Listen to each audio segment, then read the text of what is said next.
Assalamualaikum warahmatullahi wabarakatuh. Bismillahirrahmanirrahim. La haula wa la quwata illa billah. Asyhadu an la ilaha illallah wa asyhadu anna Muhammadar Rasulullah. Allahumma salli ala sayyidina Muhammadin wa ala alihi wa sahabatihi ajma'in, amma ba'du. Bismillahirrahmanirrahim. Waliman khafa maqama rabbih jannatan. Anna ihdal jannataini ma'rifatullah. Wahia jannatul ma'arif wal ukhra jannatul zakharif. Wa qala Malik bin Dinar kharajan nas min dunya wa lam yadhuqu atyaba syai'in fiha. Wa qila wa madzak qala ma'rifatullah ta'ala. Jadi ternyata kenikmatan yang tertinggi, sorga yang paling hebat ya ma'rifatullah. Sudah saya uraikan tentang nikmatnya berilmu dan betapa gelap gulitanya orang. Bismillahirrahmanirrahim. Wakila, ada orang yang mengatakan, jangan dikatakan ya, ada orang yang, siapa yang mengatakan? Nggak tahu. Nah, oleh karena nggak tahu, itu namanya mabni majhul. Iya, belum konku. Kalau qila tuh yang mengatakannya kan nggak tahu kan. Duriba Zaidun. Yang mukul Zaid siapa? Ya itu namanya mabni majhul. Iya. Jadi duriba Zaidun, ada orang yang memukul. Wa qila innahu wajada hajara maktubin. Kayaknya bagus gini. Innahu wajada hajaran maktuban biqalamil qudrati. Ya belum kan kok. Hajaran maktuban. Nun. Bukan kaya bagus begitu daripada hajaran maktubin mah. Maksudnya hajaran maktuban. Hajar itu batu, maktub yang tertulis. Ada orang menemui, melihat, atau wujida hajarun maktubun gitu. Biqalamil qudrati, ada batu, tulisan dalam batu yang ditulis biqalamin maktubin atau maktubun biqalamil qudrati, yang ditulis dengan pena kodrat. Man ahsana kulla syai'in wa lam ya'rifillah lam yuhsin syai'an hatta ya'rifallah.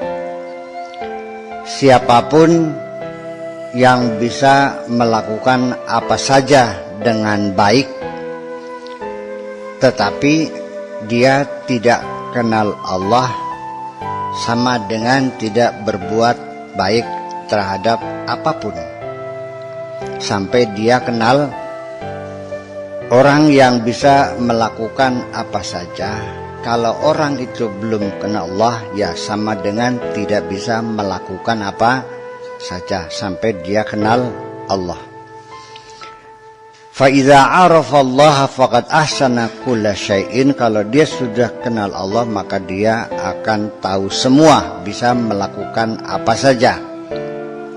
Walam yaghib anhu syai'un, dan tidak ada sesuatu pun yang tidak diketahuinya. Jadi inti pengetahuan kita adalah pengetahuan kita tentang Allah.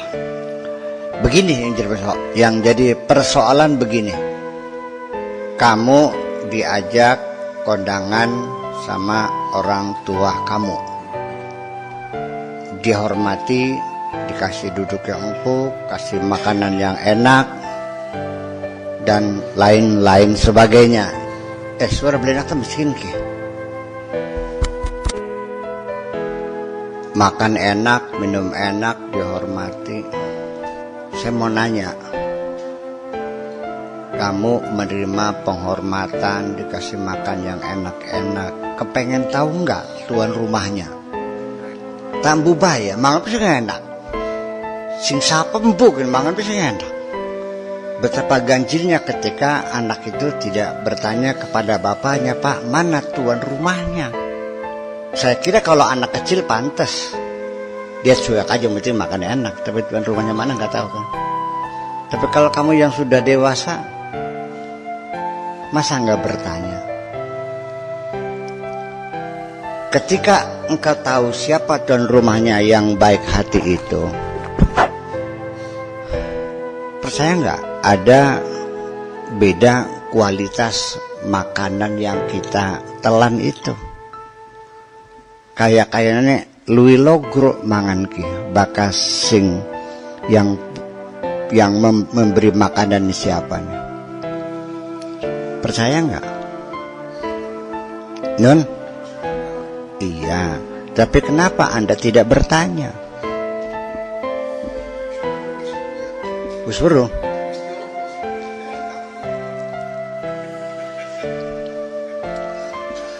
Saya tidak menduga bahwa manusia sudah tahu siapa yang memberi rezeki itu. Saya tidak terlalu yakin semua orang tahu. Sebab ketika orang itu ditanya, dari mana kau dapatkan kekayaan ini? Jawabnya adalah hasil kerja keras saya, jerih payah saya, ini hasil keringat saya. Ada nggak orang yang mengatakan ini pemberian Allah? Tapi di Al-Quran ada hadza min fadli. Keseharian di masyarakat ada nggak orang mengatakan yakin mah kaligane peparinge Gusti Allah baikin mah. Nah itulah makanya ya kia juga belum tentu. Apa Anda yakin bahwa kalau kia sudah kenal Allah, dia baru kenal hukumnya, mengenal aturan? Kepada yang membuat, yang punya aturan nggak kenal.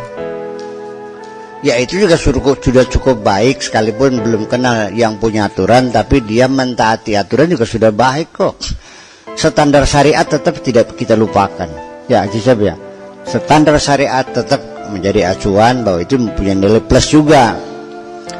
Tetapi ketika seseorang mendapatkan nikmat ini hasil dari jerih payahnya, maka jelas sulit untuk menafkahkan hartanya itu, karena dia merasa capek.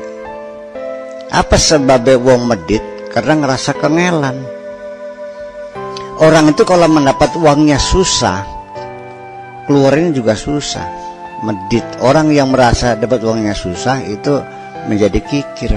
Tapi orang yang mendapatnya dengan mudah, umpamanya katakanlah melalui korupsi, dia murah, dapatnya gampang, keluarnya kalau dapatnya susah keluarnya. Nah itulah makanya ketika orang belum meyakini bahwa ini pemberian Allah, ya sulit untuk menjadi dermawan. Barang manusia nih alhamdulillah akasing medit akasing loman. Jadi akasing kenal akasing beli. Yang loman juga bukan berarti karena dia meyakini ini pemberian Allah, tapi apapun rezeki kalau dengan mudah, tukang tipu, tukang judi, koruptor sebagainya, uangnya juga berhamburan keluar karena dia nggak merasa lelah. Itu saja persoalannya. Jadi artinya bahwa ketika kita mengenali orang yang memberi kita, juga kita mendapatkan kenikmatan yang plus, ada tambahan daripada kita tidak kenal. Betul nggak? Kita menikmati harta dapat nemu juga ceritanya beda kok, iya kan? Daripada kita makan rezeki dari yang sumbernya kita ketahui. Itu wa yakfi man arafa Allah, wa yakfi man arafa Allah ar-rahata min qadri rizqi wa ta'abil hirsi wa tashwishil bali minhu.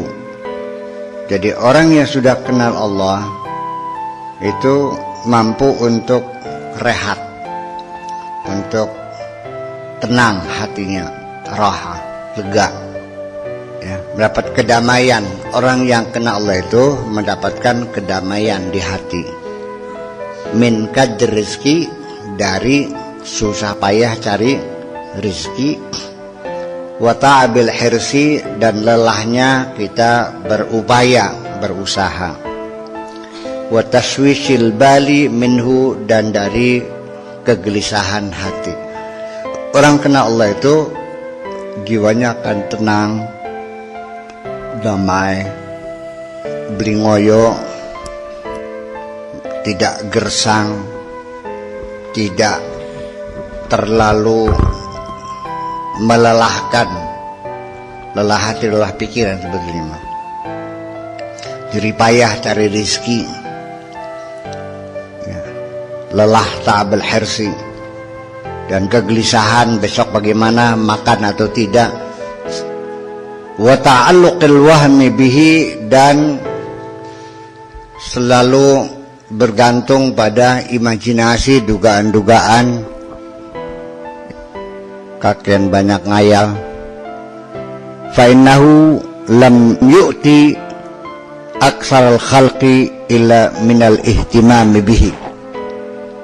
Wa lam yu'ti, dan Allah, fa innahu, sunya Allah tidak akan memberikan aksarul khalqi, kebanyakan orang, illa minal ihtimami bihi, kecuali dari perhatian dia, dari keinginan dia. Walau kana al-'abdu, dan kalau seseorang hamba itu merasa cukup dengan pemberian Allah, maksudnya lastaghnal ghina alladzi la faqra ba'du, pasti dia akan merasa berkecukupan, dan untuk selamanya dia tidak akan jatuh miskin.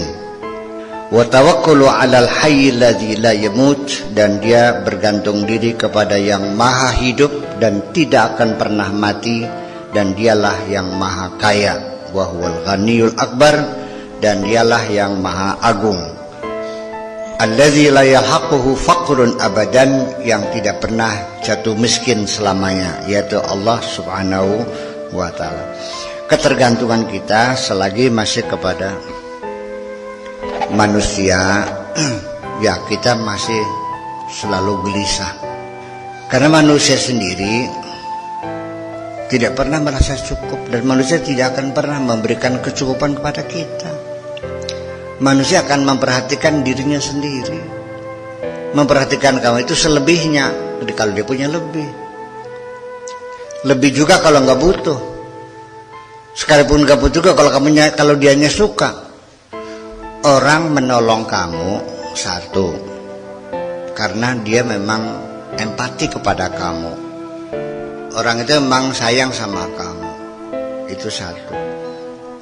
Kalaupun sayang, kalaupun kasihan, juga kalau ada. Kalau nggak ada, ya nggak juga. Sekalipun ia ada, kalau dianya nggak butuh, kalau dianya butuh sendiri, ya nggak juga. Jadi Anda mendapat bantuan orang itu ada beberapa tahapan-tahapan yang harus diselesaikan dulu. Iya, begini.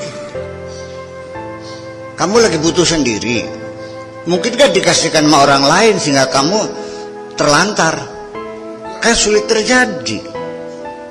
Nah, kecuali siapa? Kecuali hamba-hamba Allah yang sudah bisa seperti itu. Yaitu siapa? Ya para hamba Allah yang lebih mengutamakan orang lain daripada dirinya. Ada nggak? Ya ada, tapi kan nggak banyak hamba Allah tuh. Memangnya hamba Allah banyak? Dikit. Ya kalau kita apa ini? Ya kalau kita mah punyukullah. Ya hamba Allah itu siapa? Seperti ya mereka lah. Kita sebutkan saja Syekh Syarif, Sunan Bonang, Sunan Muria, Sunan Derajat, Negara Jaga. Kalau di sananya ya mungkin Abu Bakar, mungkin Umar, mungkin Utsman, mungkin Ali. Itu kan. Kalau kita kan punyukullah. Iya. Kalau mereka ibadullah, kalau kita qurudullah. Apa qurudullah tuh? Lah ya. Salahnya. Jadi ya makanya ukurannya kalau kita mah standarnya saya menurun sedikit. Kalaupun orang tidak memberikan manfaat kepada orang lain, oke lah, nggak ada masalah. Yang penting asal jangan merugikan orang lain, saya sudah untung kok. Saya kira sudah saya kasih penten 50 lah. Bagi orang yang tidak memberi manfaat dan tidak juga mencelakakan, dia ngurusin dirinya, itu sudah cukup bagus zaman sekarang. Jadi artinya kalau asal ada orang tidak korupsi, udah bagus kok. Nggak usah kerjanya berprestasi. Pada saat pagi datang, sore pulang, kerja sebisa-bisa gitu. Ya, nggak usah berprestasi, nggak usah berinisiatif. Biarkan jadi robot-robot saja. Kalau nggak dipencet nggak jalan gitu. Sudah cukup bagus kok. Ya. Semacam itu. Makanya selagi kita masih bergantung kepada selain Allah, selamanya kita dalam kegelisahan, selamanya kita dalam kemiskinan.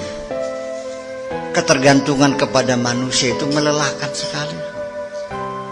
Ketergantungan kita kepada seseorang, apakah itu ketergantungan istri kepada suami, ketergantungan bawahan kepada atasan, ketergantungan rakyat kepada pemimpinnya, ketergantungan apa saja, itu karena tidak kepastian, unpredictable, nggak bisa diduga. Suatu ketika atasan kita menjadi tidak suka kepada kita, suami kita kapan saja bisa berselingkuh dengan perempuan lain, iya kan? Kapan saja kita bisa dimutasi oleh atasan kita ke daerah yang terpencil di sana, karena kita tidak memberi upeti kepada atasan. Itu kan terjadi sehari-hari. Ya kenapa kita tidak bergantung diri kepada Allah saja sih? Yang barang namanya masih durung antel Gusti Allah anakku. Lalu gimana nantinya? Jadi selama ini kita masih belum meyakini bahwa ketika kita dalam posisi benar, kita akan dibela Allah. Nggak yakin. Masih ada ketakutan. Nantinya siapa mau bela? Nah kalau Anda benar, ya kenapa Allah nggak bela? Itu aja kok. Katanya berani karena benar, takut karena salah. Itu kan peribahasa. Ya peribahasa. Qala al-Fudail radhiyallahu anhu, la yanbaghi lil abdi an yasiqa bi'afiyatin wala bighinan wala bihalatin. Kata Al-Fudail radhiyallahu anhu, kita ini seharusnya nggak usah pede ya, percaya diri. Nggak usah terlalu pede, terlalu confidence pada diri sendiri dengan kesehatan kita, dengan keafiatan kita, dengan kekayaan kita. Kita merasa sudah kaya, sudah sawahnya 40 hektar, sudah punya rumah, punya mobil, merasa sudah mapan, kemudian kita sudah adem, tenang. Atau juga kondisi kita sekarang sudah jadi pemimpin, sudah jadi ini, jadi ini. Kita jangan terjebak dengan hal itu semuanya, karena semuanya bisa berubah. Anda beli uang sugih tiba-tiba melarat, Anda beli pemimpin tiba-tiba terjungkal. Kemarin masih ngantor, hari ini sudah dalam penjara. Kemarin masih kaya, sekarang udah habis keludes, pabriknya kebakar. Jangan percaya diri berlebih-lebihan kepada kekayaan yang Anda miliki, dengan kesehatan yang Anda miliki. Saya juga di dalam hati saya sudah ada ancang-ancang, kalau melihat usia teman-teman yang sebaya dulu, yang sekelas dengan saya, sudah pada roboh kok. Sudah kencing manis, sudah stroke, sudah Parkinson, sudah ngetek begini. Rata-rata.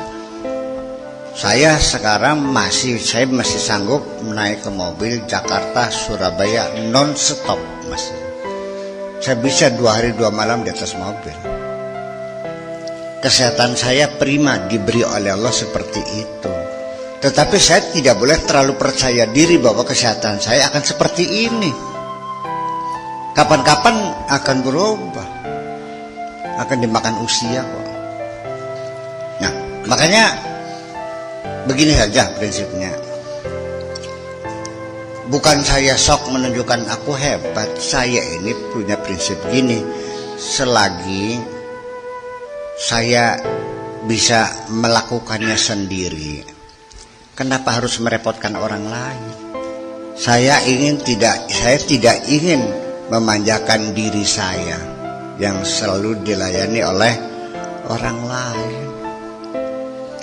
Ini kan setiap hari ketika saya ceramah selesai, lalu mereka bertanya, Pak Kiai, supirnya mana?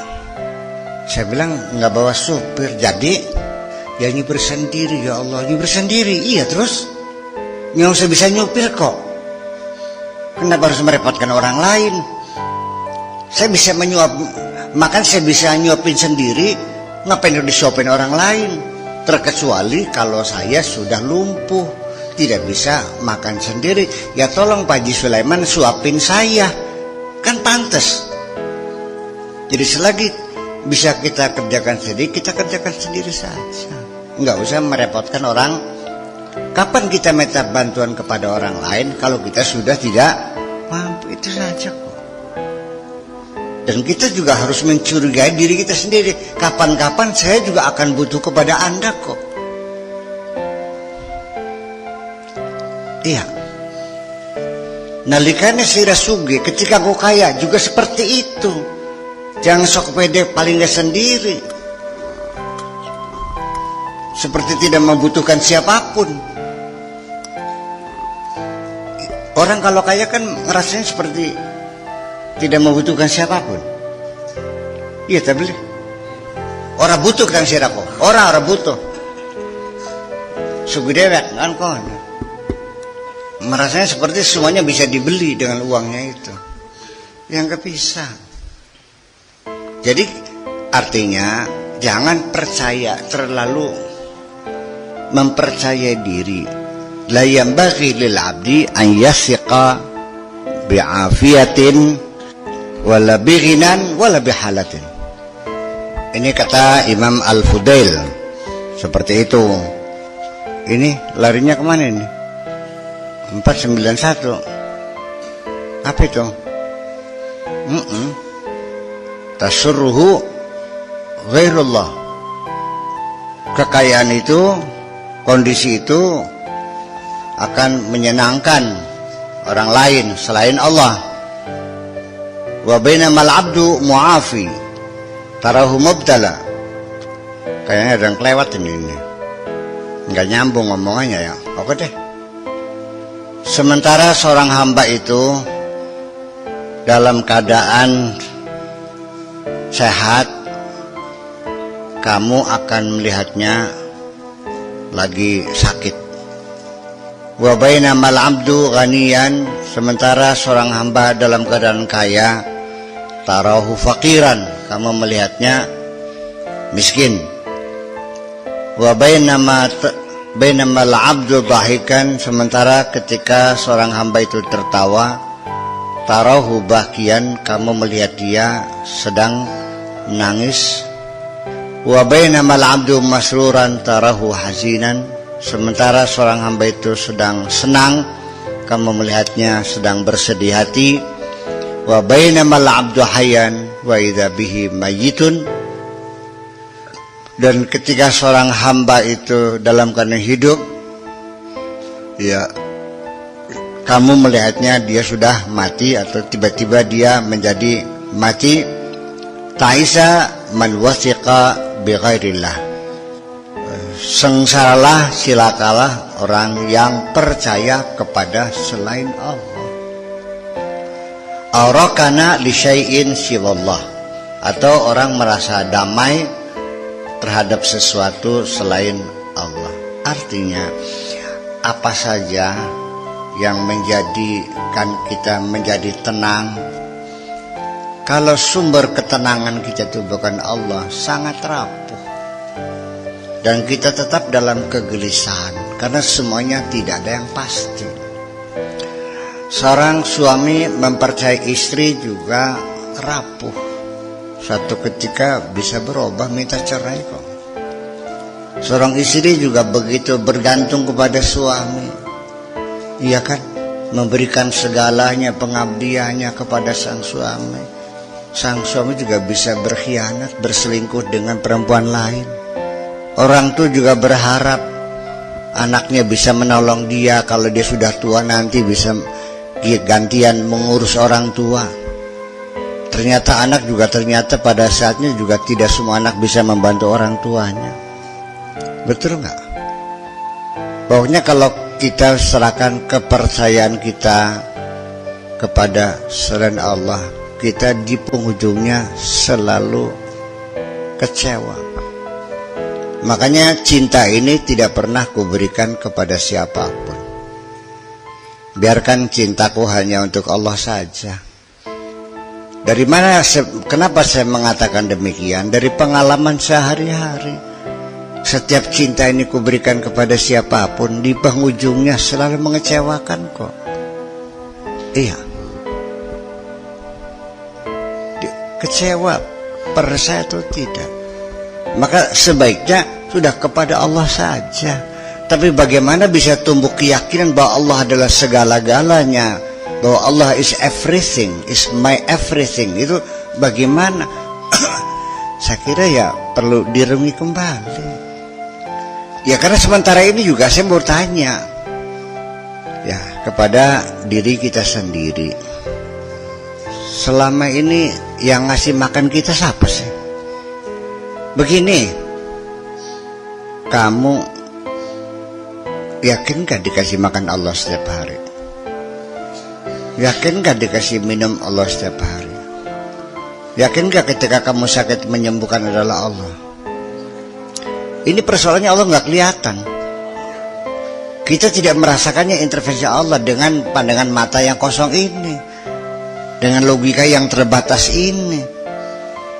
Di mana campuran Allah, yang saya sakit juga ke dokter bayar juga, disuntik, dioperasi, dipotong, diperban, dijahit, bayarnya sekian ratus juta, saya sembuh. Lalu di mana peran Allah? Itu kan nggak kelihatan persoalannya. Iya, artinya begini, begitu sembuh yang disanjung dokter. Alhamdulillah, hebat itu dokter. Langsung kres, ces peleng, bukan main. Ketemu obat paten, manjur, mujarab, sing dalam obat kari gusallah, ketiban dicaci makinya aja. Hanya keluh kesahnya saja yang Allah terima dari kamu. Jadi akhirnya tergantung kepada bagaimana kita melihat hati kita ini. Memang sulit ya. Jadi Nabi Muhammad saja sebelum dia jadi nabi, dia juga nggak tahu kok apa sih iman tuh, apa sih agama tuh, nggak tahu. Ya kan, baru tahu kan setelah dikasih tahu oleh Allah kan gitu. Ya kita juga kalau nggak ada yang ngasih itu juga nggak tahu. Saya juga kalau tidak ada yang ngajarin sholat ya mungkin saya juga nggak sholat kok. Kalau saya setiap hari nggak dipentungin oleh orang tua saya juga mungkin saya juga nggak sholat juga. Nah makanya pada akhirnya sampai kepada kesadaran bahwa Allah adalah segalanya bagi kita, dan kita hanya bergantung kepada Allah. Orang kaya sama orang miskin tetegen di hatinya melakukannya sejen beli, bakal wong melarat melakukannya kelayap melakukannya, bakal wong sugih kan tiga.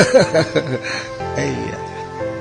Bakal wong melarat melakukannya kasihnya kelayap bukan, seperti tidak ada keberanian, ya kan gitu, kecil hati, deleng barang-barang nih toko ya pada sekilas, mereka pelangap-pelong aja, wong segi masih jangan kata. Yang ingin saya sampaikan adalah kenapa Anda jadi berubah seperti itu.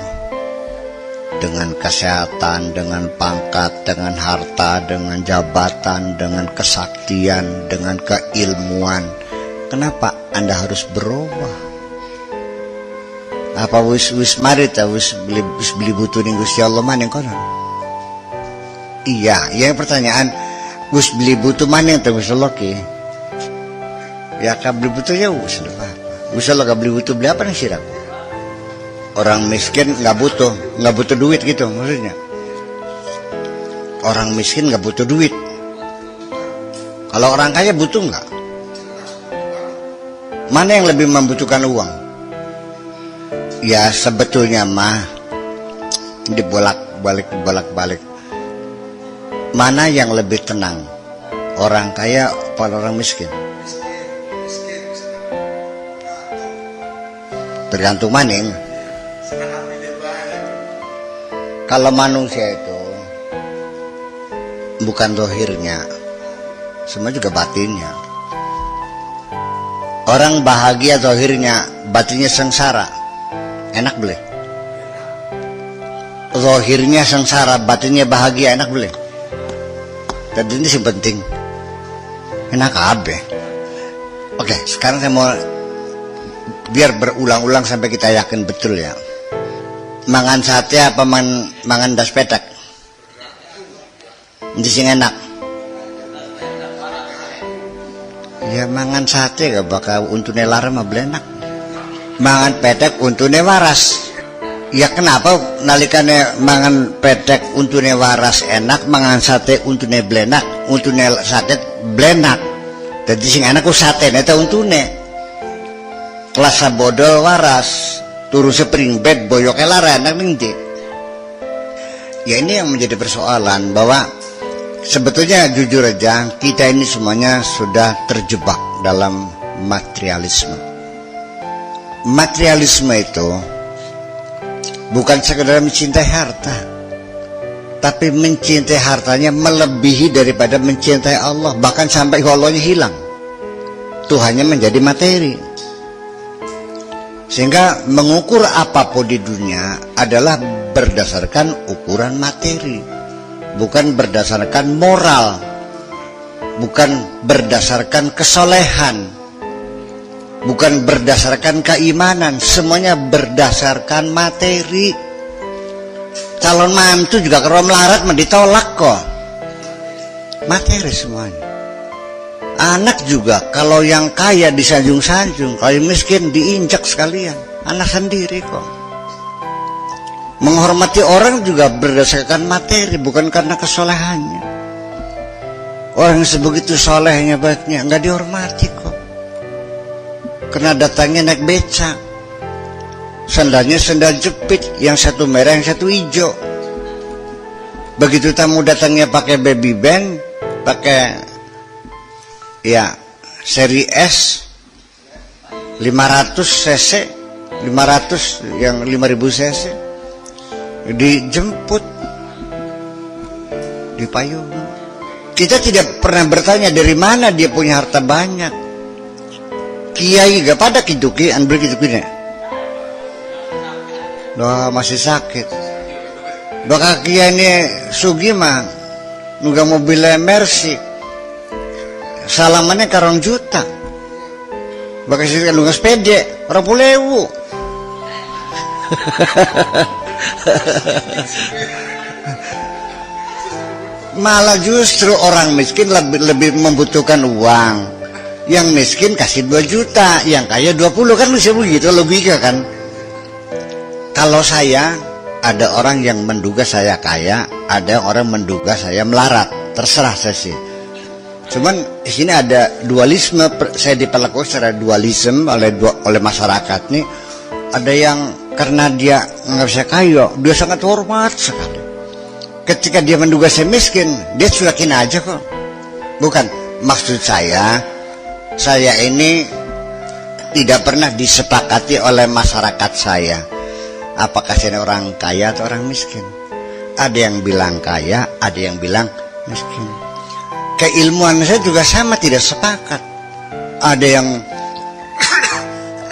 ada yang mengatakannya profesor, doktor, murabbi ruhina wa mursiduna dan segala macam, al-alim, al-alama. Ada yang manggil Sakurat aja ada. Bisa apa sih kan? Tidak, maksud saya bahwa saya tidak ada kesepakatan saya ini pinter atau goblok, saya ini kaya atau miskin, gak ada sepakatan. Gablek apa sih Sakurat? Iya kan? Ada orang datang mau pinjam uang 1 miliar karena saking ngandel kita sugih kan. Iya beliwan. Sekarang saya nanya sama murid-murid saya, menurut kamu nih, saya ini kaya atau miskin?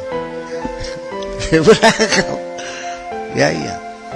Mau dibilang kaya nggak punya rumah, iya kan? Mau dibilang miskin bisa minjemin orang ratusan juta, kader bikin ki. Bukan, kalau saya bisa minjemin orang 500 juta, 300 juta, 100 juta, bisa dihitung kan duit saya berapa? Udah sekarang begini aja, kalau saya mengeluarkan zakat senilai 700 juta zakat saya, berapa banyak uang saya? So pakai kalkulator lah, ini Mustafa kalkulator. Itu kan 2,5%-nya. Kalau zakat saya 700 juta, berarti berapa keuntungan saya? Kali 10. Iya kan begitu. Jadi orang yang mengatakan saya miskin beralasan, orang yang mengatakan saya kaya, sehingga saya terkadang dihormati, terkadang diabaikan. Keilmuan saya juga sama, ada yang mengatakan saya bodoh, ada yang mengatakan saya pinter, sehingga saya diperlakukan seringkali berbeda. Ada yang menyanjung berlebihan, ada yang menghinakan sampai kita diundang ceramah juga, panitia tukaran panitia ke. Jadi sing undangnya bisa ngaji. Panitia yang lain, kisah korku duduknya kaki dukun kan, gak duduknya bilapa sampai tekan totohan aja. Gelem busung gini ngomong ke, sebelum ngandel. Ayo totohan aja. Bakal ngajinya enak, pinter, kita bayar. Ayo totohan. Terjadi. Kisah korku duduk kiai, tapi dukun. Nah, saya dalam posisi seperti itu, saya sangat senang sekali, menyenangkan gitu. Jadi ada manusia yang ambiguity seperti saya ini gitu.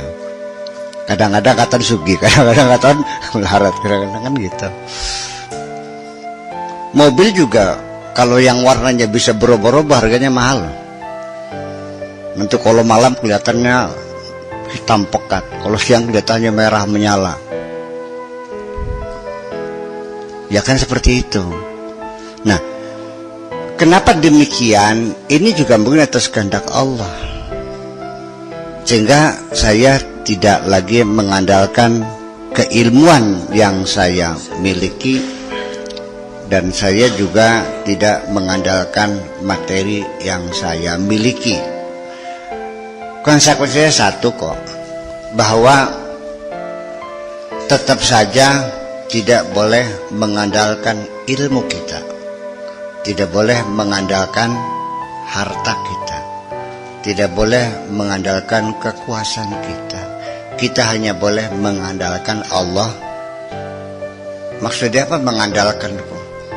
Uang sugi gede hati nih karena ngerasa sugi. Uang ngerasa pinter gede hati nih karena pinter. Uang sakti gede hati nih karena ngerasa sakti. Bagi saya yang pinter hanya Allah, yang kaya hanya Allah, yang sakti hanya. Jangan sampai ini semuanya merubah hati kita menjadi gede hati maring sejene Gusti. Itu aja kok. Bagaimana caranya ketika Anda diberi kepintaran oleh Allah, jangan besar kepala lah gede hatiku, menjadi anak yang pintar. Bagaimana ketika Allah memberi kamu harta banyak sampai aja gede endase karena ngerasa. Sebetulnya begini ya, kalaupun Anda kaya, begitu Anda ada keinginan untuk menonjolkan, memamerkan hartanya, nyemengit. Ketika kalaupun Anda sakti, bisa sembar-sembur, begitu Anda ada keinginan ingin menunjukkan kesaktian, nyemengit. Begitu juga ketika Anda punya keilmuan, punya ilmu, pintar, lalu kepengen menunjukkan kepintarannya, nyemengit. Kita merasakannya kok. Kamu merasakan nggak kalau ada orang sok menunjukkan? Sadar juga. Saya senang sama orang pinter. Saya senang sama orang yang wakal ibadahnya. Tapi kalau orang itu dengan sengaja menunjukkan bahwa dia kayak paling wakal ibadahnya, nyemengit. Bukan kamu pinter, bukan orang pinter. Orang itu ingin menunjukkan kepinterannya. Wong sugih, tapi pengen ngatok kena sugiane. Akibat karena kepengen kelihatan kaya, maka gelang keroncongnya sampai sekilan. Melakune tangannya dikipat-kipataken, terang. Jilbabe dicopot karena nganggo giwange sing segede klungsu. Bari melakune gada-gede gabas gebes sambil giwange katon. Nyemengit belikin. Itu maksud saya. Oh, jadi ente bakal ndelang wong wadon ngogelang keroncong tekan sikut, terus mlakune dikipat seneng. Oh enggak, ya wis, itu enggak. Wong ngerasa pinter. Akhirnya sadina-dina nyalak-nyalakana wong bae. Seneng.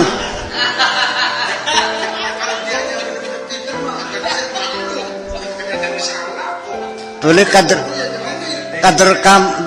enggak ning brungut ning kampung pelosok menunjukkan kehebatannya pakai bahasa populer, just Jesus sampai lah kasih ngerti. Senang makananku.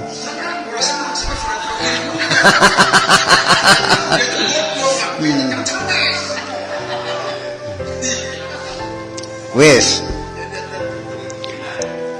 wong wadon tuku iwak, wong wadon kusugi, cincinnya nih dari jari kelingking, jari manis, jari tengah, telunjuk pakai cincin semua, berlian. Bari tudang tuding milih iwak, kian pira, bari tudang tuding, bari ngadokakan cincinnya. Barang sing dagangnya kembang ke temen dong, ngatok kena cincin ke. Habis pikir, begitu kian pira 300 bari dibuka lampene, kita kan dulu mas gunung untuk.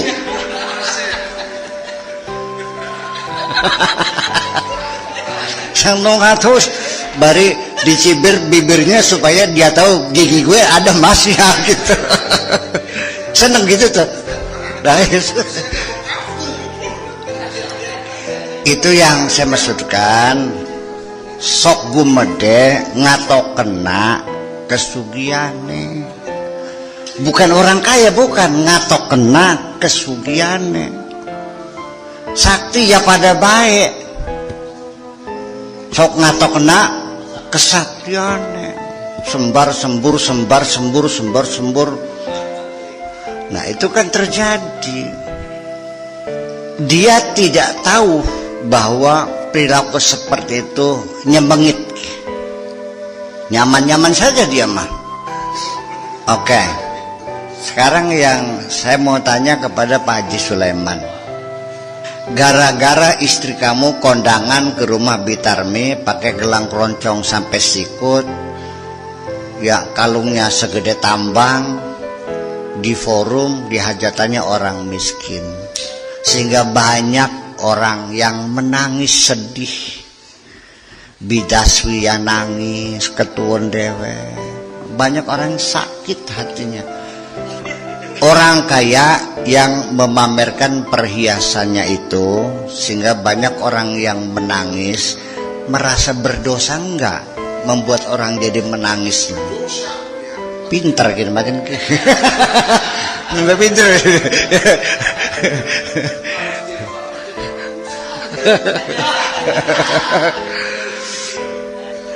Tetapi sulit orang kaya yang memamerkan hartanya itu.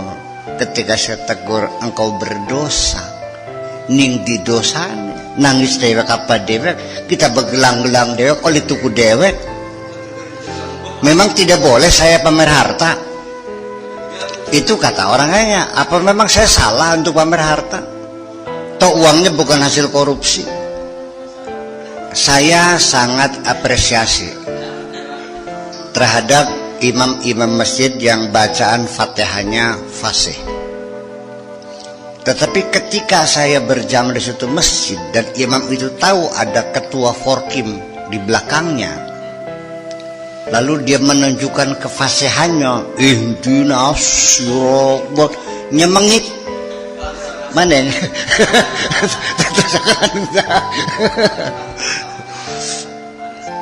Nah, di situ akhirnya Pak, ketika muncul dua orang yang punya sifat yang sama, sok ngatok-ngatokakan, terjadilah perseteruan.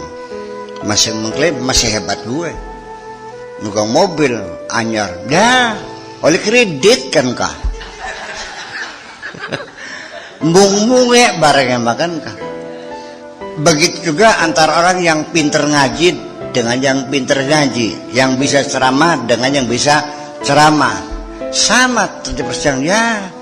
Kadar ayat mong loros yang diapalkah, judulnya nggak ngejak pun be orang ganti-ganti, wis buru modalnya ketergen.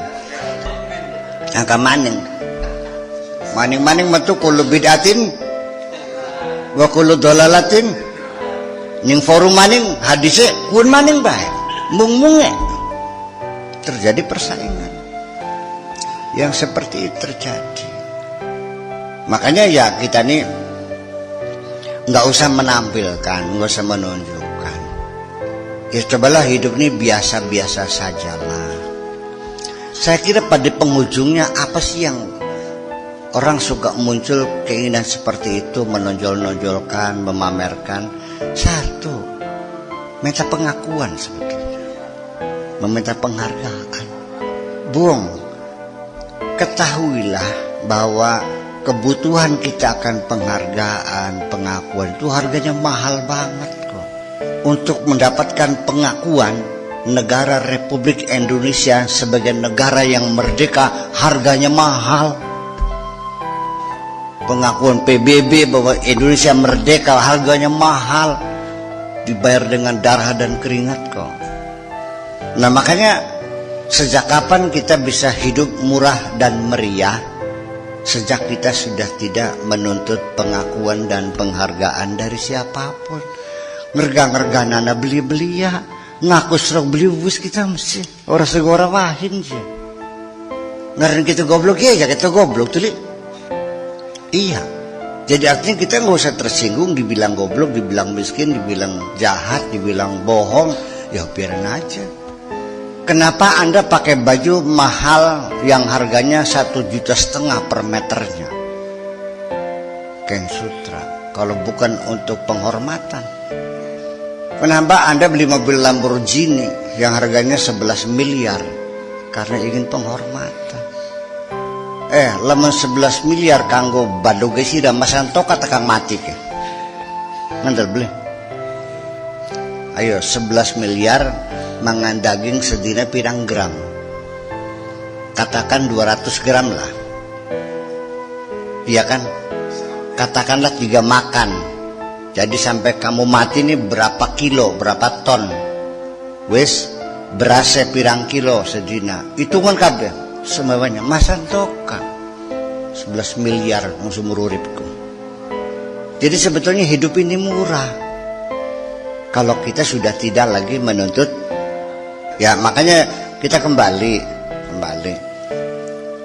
Masa iya orang bertuhan hidupnya kok terlalu terombang-ambing dalam kegelisahan, kekecewaan.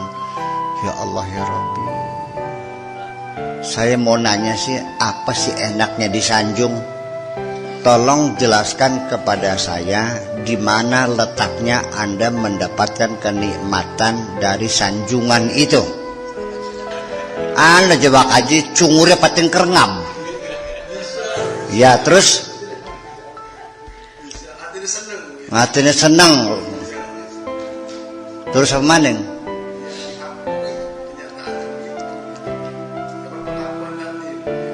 Iya, semakin tidak mengerti kalau Anda membayar segitu mahalnya ya untuk sesuatu yang hanya imajinasi, hanya dalam angan-angan. Wong sing ngalem siraka, orang ngalem ora apa kan gak lagi ngolok, ngerti beli.